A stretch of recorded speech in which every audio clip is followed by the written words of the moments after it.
Alors moi je suis Thibaut, je suis architecte de formation à l'origine et je dirige une startup qui s'appelle Opéris et on fait on a une application qui permet de faire des rapports d'intervention en 2 minutes, plutôt pour des entreprises spécialisées. Je m'appelle Samir Dessert, je suis commercial chez Baptiste. Baptiste, c'est une solution qui vise à digitaliser, à centraliser le processus administratif des chantiers. Donc c'est pour simplifier le pilotage administratif des chantiers, et ce depuis la signature des dossiers marchés jusqu'au dossier en fait.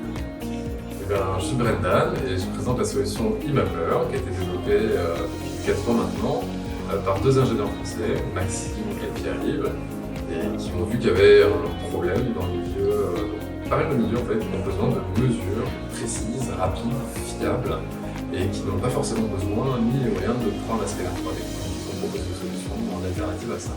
Ils ont développé un matériel qui est fabriqué en France, c'est encore mieux d'ailleurs, c'est en Bretagne, et un logiciel aussi qu'ils ont développé eux-mêmes pour pouvoir bien interpréter tous ces requêtes.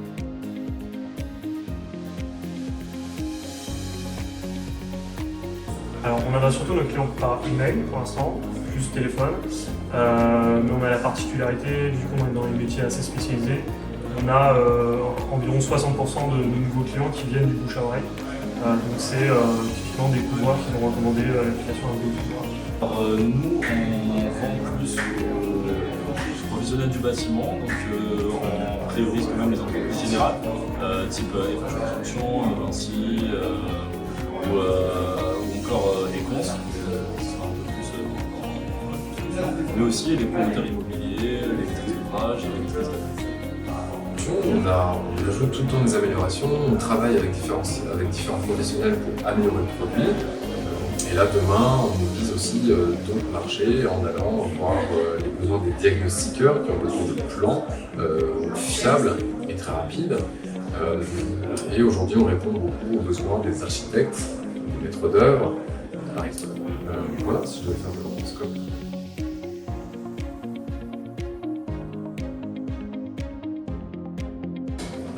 L'objectif, il y avait un peu 2 objectifs, à la fois aller discuter avec notamment beaucoup d'étudiants, parce qu'il y a beaucoup d'étudiants sur le campus. Je pense que c'est intéressant de déjà commencer à voir les problématiques qu'ils ont en tête et éventuellement leur proposer la solution s'ils en ont besoin. La deuxième raison, c'est aussi de pouvoir aller discuter avec toutes les autres startups, faire notre réseau, voir ce qui marche, donner des conseils. Le village des solutions, déjà comme son nom le dit, c'est un village où il y a plusieurs solutions. C'est un peu une rencontre de plusieurs solutions dans le domaine du bâtiment, dans le domaine de la construction. Déjà deux, ensuite c'est une concentration de plusieurs personnes. J'essaie le STP, il y a plusieurs professionnels du bâtiment, des conférences qui sont données par des entreprises qui sont quand même assez conséquentes dans le monde du bâtiment. Et la rencontre aussi d'autres professionnels qui s'occupent de solutions, voir un peu ce qui se fait, voir à quel point l'innovation dans le domaine du bâtiment est actuellement. L'intérêt, ça vous présentait de bien proposer et présenter notre solution à un public assez varié, que ce soit des étudiants comme des professionnels et des membres de l'enseignement.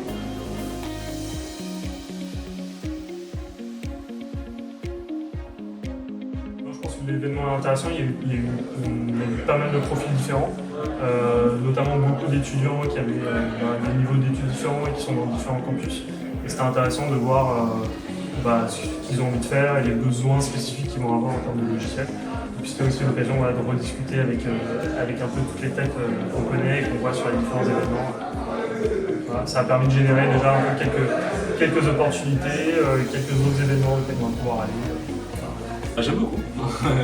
Il y a l'occasion de discuter, de voir des étudiants aussi, et de futures personnes qui seront certainement décideurs et décideuses dans le monde du bâtiment, de les sensibiliser aussi à la digitalisation, de les sensibiliser donc à tout ce mouvement de nouvelles solutions intelligentes qui sont en train de changer la face du bâtiment et de la construction en France et dans le monde, et aussi de parler